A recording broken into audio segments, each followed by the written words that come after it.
yang saya kasihi di dalam Yesus Kristus, oleh anugerah Tuhan kita dipertemukan kembali dalam keadaan yang sehat, walaupun saya masih dalam keadaan yang letih karena perjalanan misi ke Sumatera Utara dan ke Aceh. Tetapi dengan kekuatan Tuhan saya bisa ada di tengah-tengah Bapak Ibu hari ini untuk sharing kebenaran firman Tuhan.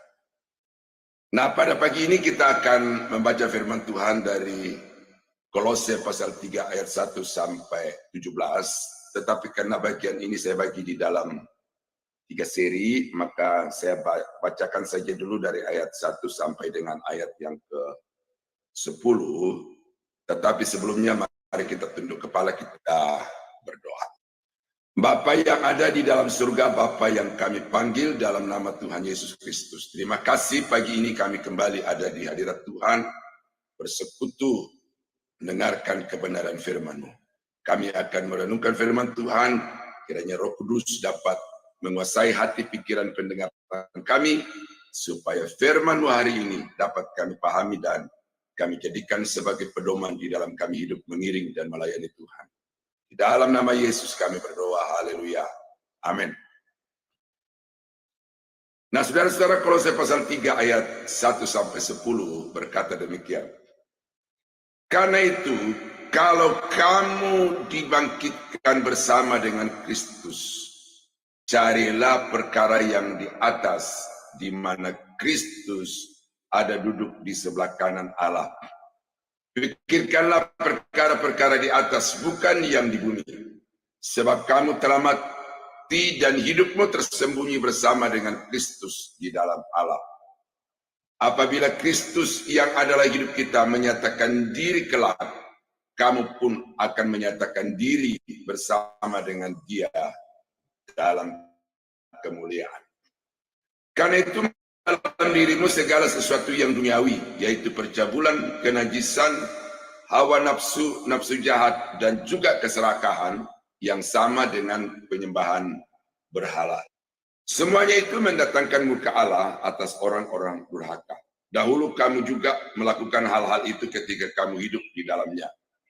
Tetapi sekarang buanglah semuanya ini, yaitu marah, geram, kejahatan, fitnah, dan kata-kata kotor yang keluar dari mulutmu.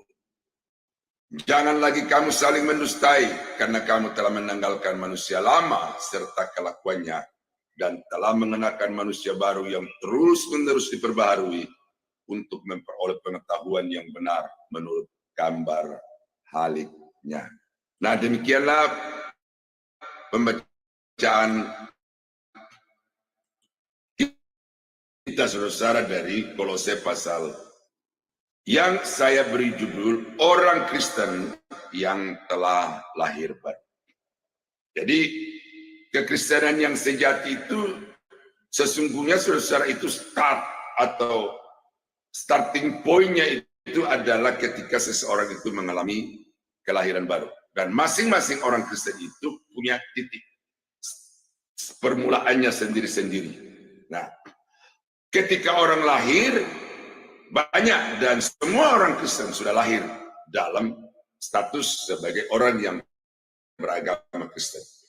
Tetapi untuk menjadi manusia kepunyaan Allah, manusia milik Allah, anak Tuhan yang sesungguhnya, itu dimulai baru ketika orang itu mengalami kelahiran baru yang dikerjakan oleh Roh Kudus dan oleh firman Tuhan. Nah, oleh karena itu maka yang akan kita bahas di sini bukan orang Kristen, tetapi orang Kristen yang telah lahir baru. Nah, ini nanti saudara akan bisa melihat dengan jelas akan ada satu perbedaan yang menyolok antara orang Kristen yang agamawi dan orang Kristen yang telah mengalami kelahiran baru.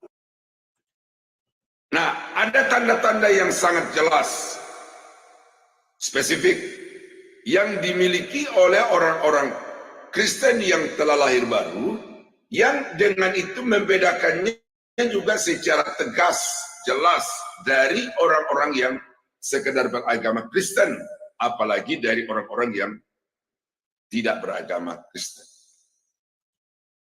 Kita batasi pembahasan kita di dalam Kolose pasal 3 ayat 1 sampai 17. Jadi kita tidak melebar kemana-mana dari bagian Alkitab yang lain, tetapi kita akan batasi pembahasan kita itu hanya di dalam teks yang kita pilih, yaitu Kolose pasal 3 ayat 1 sampai 17. Yang dari teks ini kita akan membangun tanda-tanda orang Kristen yang telah lahir baru. Yang pertama adalah orang kan perkara surgawi. Perkara surgawi. Terdapat di dalam ayat 1 ayat yang keempat yang berkata,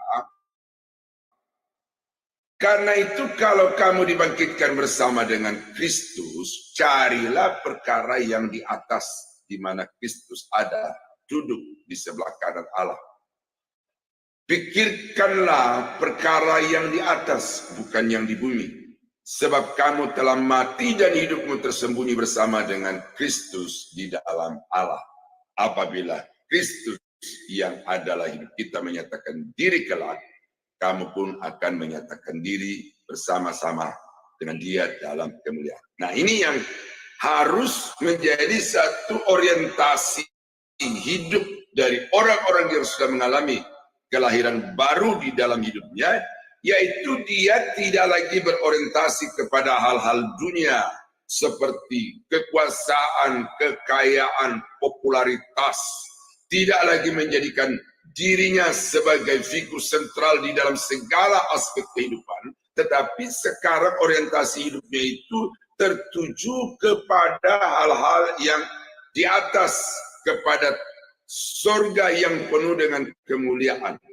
Jadi segala tindak tanduk, segala gerak langkah kehidupannya ditata dengan berorientasi sepenuh hanya kepada perkara-perkara surgawi, di mana Kristus ada duduk bersama-sama dengan Bapa, atau Yesus di mana duduk di sebelah kanan Allah Bapa. Nah, ini adalah surga, tempat yang penuh dengan kemuliaan, yang semua kelompok agama di atas muka bumi ini memiliki terminologi yang sama, yaitu surga, tempat yang penuh kedamaian, tempat yang hidup kekal, penuh sukacita selama-lamanya. Tetapi kemudian dari segi entitas keberadaan, maka kerajaan surga yang dijanjikan dalam Alkitab itu akan berbeda dengan surga yang dinyatakan di dalam agama-agama yang lain. Nah, sebagai orang Kristen yang sudah lahir baru, maka orientasi hidupnya itu tidak lagi kepada hal-hal yang bersifat dunia yang menyenangkan kedagingan, tetapi berorientasi kepada hidup yang kekal. Nah, Filipi pasal 3 ayat 13 sampai 14 berkata, saudara-saudara, aku sendiri tidak menganggap bahwa aku telah menangkapnya, tetapi ini yang kulakukan. Aku melupakan apa yang telah di belakangku dan mengarahkan diri kepada apa yang di hadapanku, dan berlari-lari kepada tujuan untuk memperoleh hadiah, yaitu panggilan surgawi dari Allah dalam Kristus Yesus. Ini adalah pernyataan sikap hidup Paulus sesudah dia menerima Yesus secara pribadi. Dulu dia membangga-banggakan tentang kehidupan keagamaannya sebagai penganut agama Yahudi. Dulu dia membangga-banggakan tentang prestasi pencapaian yang dia raih di dalam kehidupan keberagamaannya sebagai orang-orang Yahudi. Salah satu yang dia sangat banggakan adalah dia berhasil untuk menganiaya, bahkan membunuh, membinasakan orang-orang yang berseru dan percaya kepada Tuhan Yesus. Dimanapun orang-orang itu berada, Saulus itu akan dengan segala daya, segala tenaga yang ada padanya dikerahkan untuk mencari, menangkap, menganiaya, menjebloskan orang-orang yang percaya kepada Yesus ke dalam penjara, dan tidak sedikit yang dibunuh. Itu adalah sesuatu yang dia capai di masa lampau. Ya, sebelum dia berjumpa dengan Yesus, dia anggah dengan hal-hal yang bersifat lahiriah. Tetapi ketika dia sampai kepada satu titik, poin di mana dia mengalami perjumpaan secara pribadi dengan Yesus, mengalami jamahan Tuhan di dalam kehidupannya, mengalami satu perubahan hidup secara radikal dari orang yang tidak percaya kepada Yesus menjadi percaya kepada Yesus, dari orang yang benci kepada Yesus menjadi mengasihi Yesus. Maka juga dengan sendirinya terjadi satu perubahan orientasi kehidupan, ya. Terjadi perubahan konsep nilai, lalu kemudian terjadi satu perubahan arah kehidupan di dalam kehidupan keberagamannya. Dan apa yang dia katakan di sini bahwa aku melupakan apa yang telah di belakangku. Segala reputasi, segala popularitas, segala pencapaian, segala kebanggaan masa lalu itu ternyata hanya sampah, tidak punya nilai apa-apa, karena Yesus adalah segala-galanya. Nah, oleh karena itu maka sekarang dia mengarahkan hidupnya kepada satu tempat di mana Yesus sedang duduk bersama-sama dengan Bapa, satu tempat yang penuh dengan kemuliaan, penuh dengan kebahagiaan selama-lamanya. Nah, itu sebabnya kalau kita baca di dalam surat yang lain, Paulus begitu tegas, begitu jelas bahwa di dalam kita mengiring Tuhan itu, kita harus mengiring dia dengan memperhatikan segenap ketetapan Tuhan, karena hidup ini bagaikan seorang yang sedang bertanding. Aku telah mencapai garis akhir, aku telah memelihara iman. Jadi di dalam hidupnya ketika dia sudah memulainya bersama-sama dengan Kristus oleh pekerjaan roh yang melahirbarukan dia, maka sejak saat itu dia menata kehidupannya. Perjalanannya mengiring Tuhan itu senantiasa diatur sesuai dengan apa yang ditetapkan oleh Alkitab atau oleh firman Allah kepada diri. Ketika dia sampai di penghujung kehidupannya, dia sejenak menoleh ke belakang dan dia berkata bahwa dari awal aku mengambil keputusan mengikut Yesus sampai kepada akhir atau detik-detik akhir kehidupanku, aku menemukan bahwa aku telah mengakhiri pertandingan dengan baik, aku telah memelihara iman, dan sekarang telah tersedia bagiku mahkota kebenaran itu. Nah, jadi saudara-saudara kekasih di dalam Tuhan, itulah surat Paulus kepada Timotius, ya, bahwa kita sebagai orang-orang percaya harus senantiasa mengorientasikan kehidupan kita kepada kehidupan yang kekal, kehidupan surgawi yang penuh dengan kemuliaan, keagungan, dan kejayaan selama-lamanya. Nah, ini perbedaan antara orang-orang dunia dengan orang-orang yang menjadi milik Kristus. Perbedaan antara orang Kristen yang belum lahir baru dengan orang Kristen yang sudah lahir baru. Nah, karena itu kalau kita melihat di dalam gereja Tuhan, saudara, ada pertikaian-pertikaian, ada persoalan-persoalan. Nah, apa yang memicu persoalan itu adalah karena orang-orang di dalam gereja itu masih memikirkan tentang hal-hal yang bersifat duniawi, yang maunya dihormati, maunya disanjung, maunya ditempatkan pada posisi nomor satu, maunya ditempatkan pada the first class, ya, di dalam gereja. Dan kalau dia digeser sedikit dari situ, maka itu menjadi masalah besar dan berdampak kepada kehidupan gereja yang tidak harmonis, bahkan tidak sedikit yang berujung kepada perpecahan gereja. Kenapa? Karena di dalam gereja masih ada orang-orang yang belum lahir baru. Nah, karena itulah maka Paulus menasihatkan kepada jemaat di Kolose supaya sebagai orang-orang yang sudah ada di dalam Kristus Yesus, dia harus mengorientasikan segenap kehidupannya kepada perkara-perkara yang di atas. Yang kedua,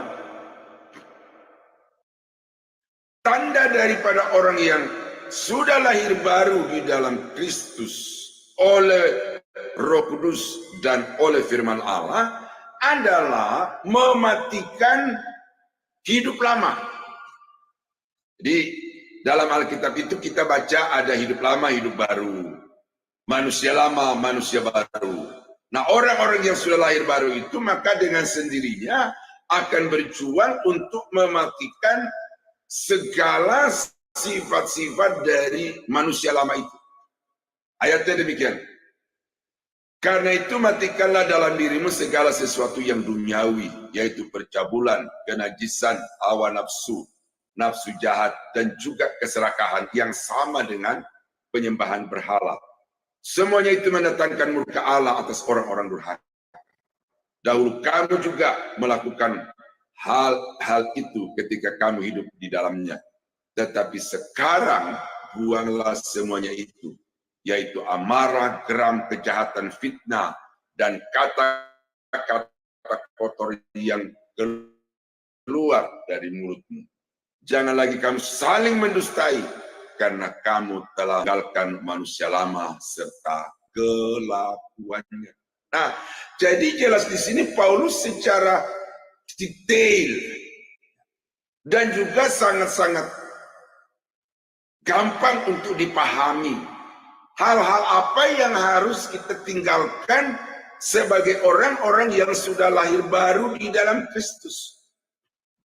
Yaitu bahwa segala sesuatu yang bersifat duniawi, percabulan hawa nafsu, kejahatan, ketamakan, ya, itu semua sifat-sifat lama yang tidak boleh lagi kita beri ruang di dalam kehidupan kita, tetapi harus kita putuskan hubungan kita kikis habis dari dalam kehidupan kita, lalu kemudian kita ganti dengan satu gaya, warna, dan sikap hidup baru di dalam Kristus Yesus. Nah, ini tentu tidak gampang, saudara. Ini tidak gampang, ya. Tetapi betapapun sukar, betapapun sulitnya, ini sesuatu yang harus kita perjuangkan di dalam kehidupan sebagai pengikut Yesus. Yaitu bahwa semua sifat-sifat lama, semua karakter-karakter yang bertentangan dengan kekristenan itu harus dilenyapkan dari kehidupan kita, dan kita hanya boleh hidup sesuai dengan apa yang dikehendaki Tuhan, yang kita pahami melalui pembacaan firman-Nya. Nah, ini sifat-sifat inilah yang kemudian menjadi masalah di dalam kehidupan banyak orang Kristen. Gereja, iya. Ibadah, iya. Tapi korupsi jalan terus. Persekutuan, iya. Berdoa, iya. Menyembah, iya. Tetapi kenajisan itu senantiasa diterapkan di dalam kehidupannya. Tidak ada rasa takut kepada Tuhan. Ketika dia di rumah, dia takut sama istri. Di luar rumah, dia hidup merdeka. Dia bebas melakukan apa saja sesuai dengan apa yang dia inginkan di dalam kedagingan dan keduniawiannya itu. Nah, oleh karena itulah kesenangan sejati itu tidak hanya dapat dilihat dari aktivitas ibadah, aktivitas pelayanan, loyalitas dan juga royalitasnya kepada gereja dan pelayanan, tetapi kekristenan yang sejati itu nampak di dalam perilaku sikap hidup, dalam rumah tangga, dalam keluarga, dalam gereja, di dalam masyarakat, dan juga di tengah-tengah pencapaian atau menitik karir di kantor, di marketplace kita masing-masing. Hidupnya akan berubah. Dia tidak akan kompromi dengan hal-hal yang bersifat duniawi, yang bersifat dosa, yang bersifat noda, yang menyakitkan, yang melukai hati Tuhan. Tetapi orang-orang yang sudah mengalami kelahiran baru di dalam Kristus, itu dia akan benci terhadap hal-hal itu. Konsep kelahiran baru itu sendiri, saudara, adalah sesuatu penanaman benih ilahi ke dalam diri seseorang yang penuh dengan dosa. Jadi ketika roh itu masuk ke dalam hati kita, saat itu di dalam diri kita ada benih ilahi. Nah, benih ilahi ini harus diberi ruang yang seluas-luasnya untuk bertumbuh, berkembang, dan akhirnya mendominasi kehidupan kita, sehingga hidup kita itu menjadi hidup yang diwarnai dengan kekristenan yang sejati.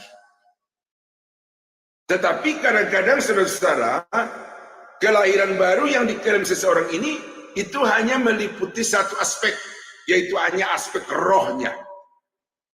Tadinya malas beribadah, sekarang penuh gairah untuk berbakti, beribadah kepada Tuhan. Kelahiran baru itu juga harus meliputi jiwa kita.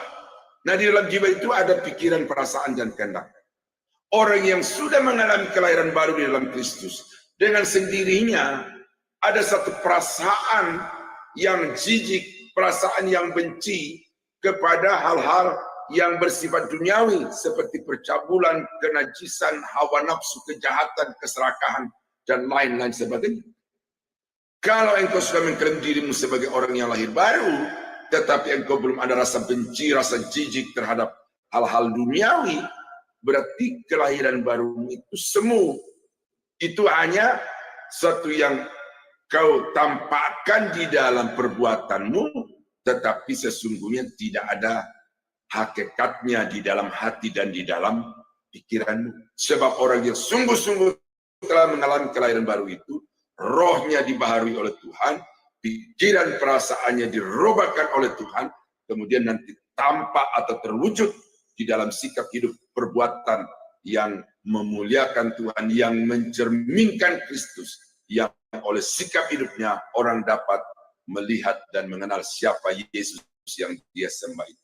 Nah, oleh karena itulah saudara-saudara kekasih Tuhan, maka di sini Paulus menasihati jemaat di Kolose dan juga menasihati saudara dan saya, supaya sebagai orang-orang Kristen hendaknya kita mengalami kelahiran baru dan membiarkan hidup yang lama itu tertinggal bersama dengan hidup yang lama, lalu kemudian kita memulai hidup yang baru bersama dengan Kristus. Hari demi hari, bahkan langkah demi langkah dalam hidup kita adalah kehidupan yang dibaharui di dalam Kristus Yesus. Nah, itu yang kedua, tanda dari orang Kristen yang sudah mengalami kelahiran baru adalah dia mampu untuk mematikan segala sifat-sifat daging dan kehidupan lama di dalam dirinya. Ya. Maksudku ialah hiduplah oleh roh, maka kamu tidak akan menuruti keinginan daging. Sebab keinginan daging berlawanan dengan keinginan roh, dan keinginan roh berlawanan dengan keinginan daging. Karena keduanya bertentangan, sehingga kamu setiap kali tidak melakukan apa yang kamu kehendaki. Nah, jadi di sini Paulus memberikan satu solusi, bahwa mungkin niat memang ada di dalam diri kita untuk melakukan hal yang baik, untuk membuktikan bahwa kita orang yang hidup lahir baru. Tetapi daging, kedagingan, hawa nafsu, itu satu kekuatan yang dahsyat yang tidak bisa dikalahkan, ditundukkan, dialahkan oleh manusia duniawi, oleh orang yang dengan kekuatannya sendiri, sekalipun dia orang yang begitu giat di dalam pelayanan dan ibadah. Nah, kekuatan yang Tuhan berikan seperti yang dikatakan Paulus di sini untuk bisa mengalahkan semua kedagingan dan melenyapkan kehidupan lama adalah hidup di dalam roh, atau Roh Kudus itu kita beri keleluasaan seluas-luasnya di dalam hidup kita untuk menggarap hidup kita, membentuk hidup kita, dan menuntun, menguasai seluruh kehidupan kita, sehingga hal-hal yang kita inginkan yang baik, yang berkenan kepada Tuhan itu mampu untuk kita terapkan di dalam kehidupan ini. Nah, ini yang kedua, saudara. Jadi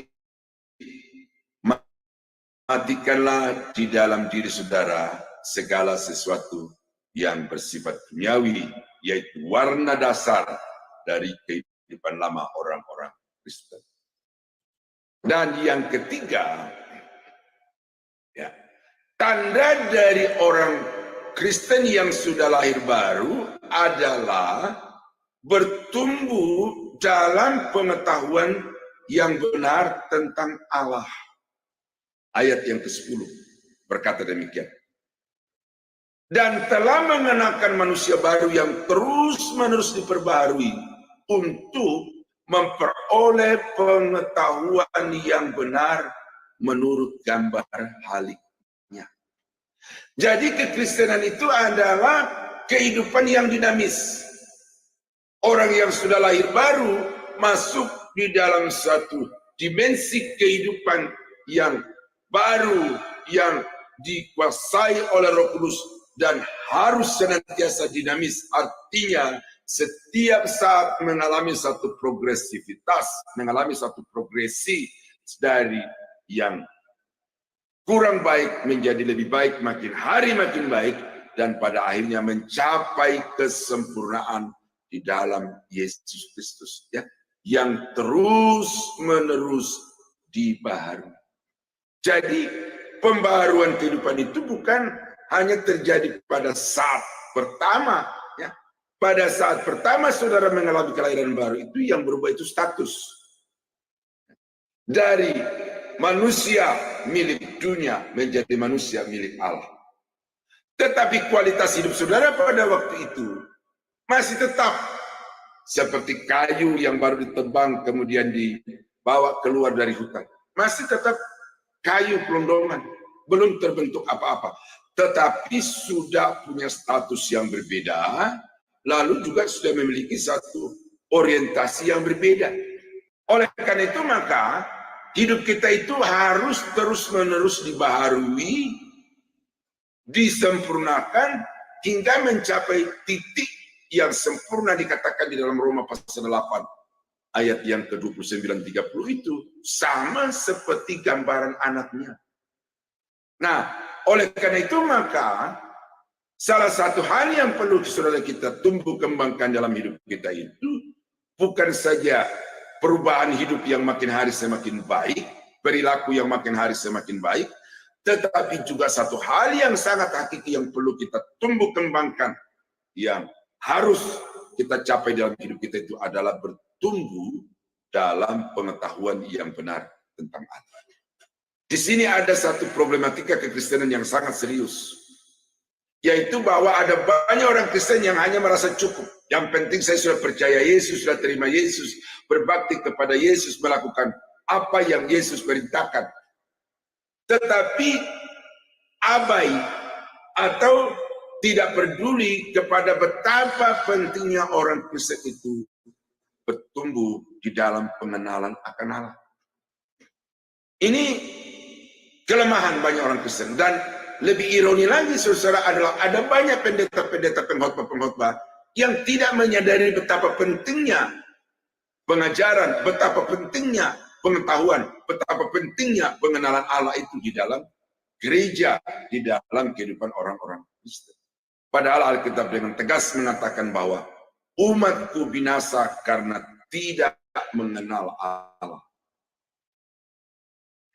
Tuhan lebih berkenan kepada pengenalan akan Dia lebih daripada korban-korban sembelihan.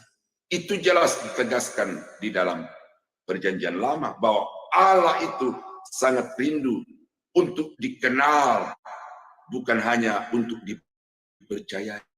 Nah, jadi di sini kita melihat saudara bahwa kekristenan itu berbasis kepada iman, tetapi di atas iman itu kita harus tumbuhkan, kita tindak lanjuti dengan pengetahuan, pengenalan yang benar akan Allah. Dan itu kita bisa lakukan dengan semakin giat, semakin tekun, semakin intens kita untuk mempelajari, merenungkan, menghayati, dan memahami Alkitab itu hari lepas hari di sepanjang kehidupan kita. Karena itu orang yang lahir baru, dengan sendirinya dia akan ada rasa haus, rasa lapar, akan makanan rohani, minuman rohani, yaitu kebenaran firman Tuhan. Nah ini, saudara-saudara mesti sadar itu. Yesus datang ke dalam dunia ini bukan hanya untuk memberi keselamatan atau mentuntaskan karya penyelamatan Allah atas orang-orang berdosa,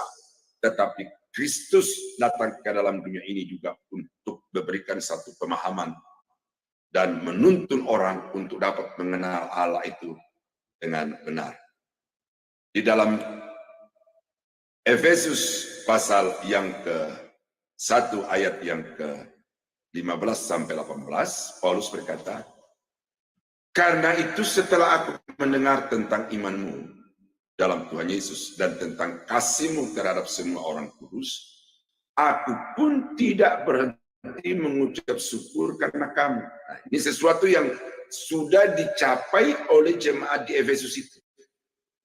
Dan aku selalu mengingat kamu di dalam doaku dan meminta kepada Allah Tuhan kita Yesus Kristus, yaitu Bapa yang mulia itu, supaya Ia memberikan kepadamu roh hikmat dan wahyu untuk mengenal Dia dengan benar. Nah, inilah hamba Tuhan. Bahwa hamba Tuhan itu tidak hanya sekedar berkhotbah, melakukan satu kebaktian kebangunan rohani lalu menantang orang terima Yesus. Tetapi seorang hamba Tuhan juga bertanggung jawab untuk memberikan kepada jemaat itu pemahaman ajaran yang sesuai dengan Alkitab, yang kemudian oleh pengajaran itu jemaat bisa bertumbuh di dalam pengenalan akan Allah secara benar dan komprehensif. Ini yang juga menyebabkan terjadinya banyak masalah di dalam kekristenan sekarang ini adalah karena orang-orang Kristen itu minim pengetahuan. Banyak pendeta-pendeta juga yang hanya tahu satu hal tetapi kemudian merasa tahu segala-galanya, dan karena itu menimbulkan masalah-masalah di dalam gereja dan pelayanan. Nah, karena itulah maka Paulus berkata, aku berdoa senantiasa setiap saat aku meminta kepada Bapa yang mulia supaya Ia memberikan kepadamu roh hikmat, memberikan kepada kamu penyataan wahyu, yaitu firman Allah, supaya kamu dapat mengenal Dia dengan benar. Karena untuk itulah Yesus datang ke dalam dunia ini untuk mengajarkan umat supaya mereka mengenal Allah. Dalam Yohanes pasal 17 ayat yang ketiga, inilah hidup yang kekal itu, bahwa mereka mengenal Engkau satu-satunya Allah yang benar dan mengenal Yesus Kristus yang telah Engkau utus. Nah, jadi saudara-saudara, iman itu dasar. Ibarat sebuah rumah pondasi. Tetapi di atas pondasi ini kita harus terus membangun. Dan salah satu yang harus kita bangun di atas pondasi itu yang namanya tiang.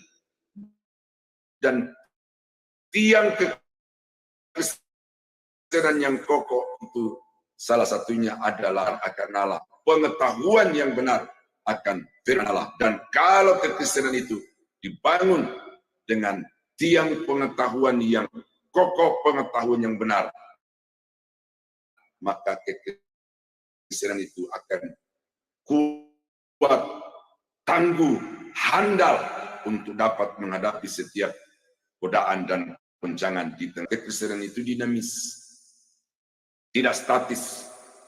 Ya, harus ada progresivitas dari hari ke sehari.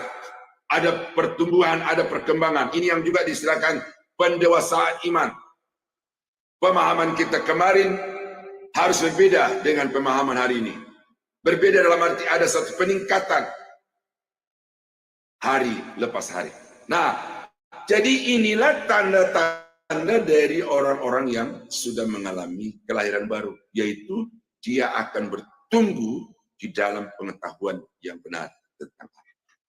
Ya, ini banyak aspek di sini, ya.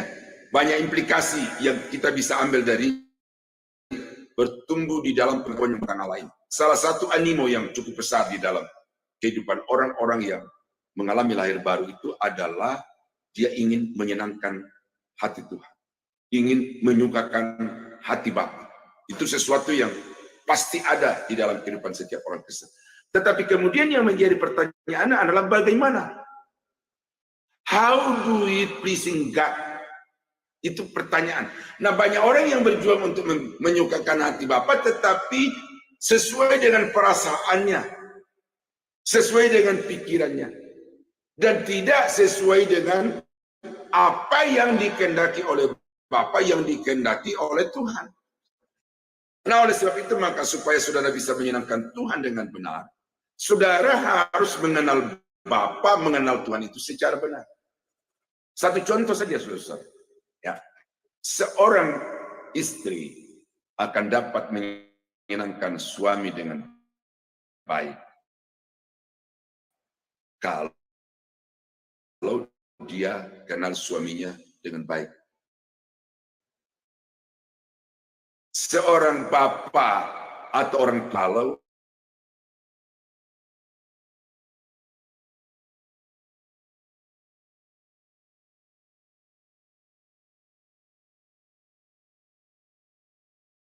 kan menyukakan, memperkenankan itu tidak bisa tidak, dasarnya adalah pengenalan, pengetahuan yang benar tentang Allah. Itu dasarnya untuk saudara bisa hidup menyenangkan hati Tuhan. Nah, karena itulah maka bertumbuh di dalam pengetahuan yang benar tentang Allah itu mutlak. Dan itu memang sudah merupakan sesuatu yang akan terjadi di dalam diri orang-orang yang sudah mengalami kelahiran baru di dalam Kristus Yesus. Nah, saudara-saudara yang kekasih dalam Tuhan, ini 3 poin dulu yang saya sampaikan kepada Bapak Ibu.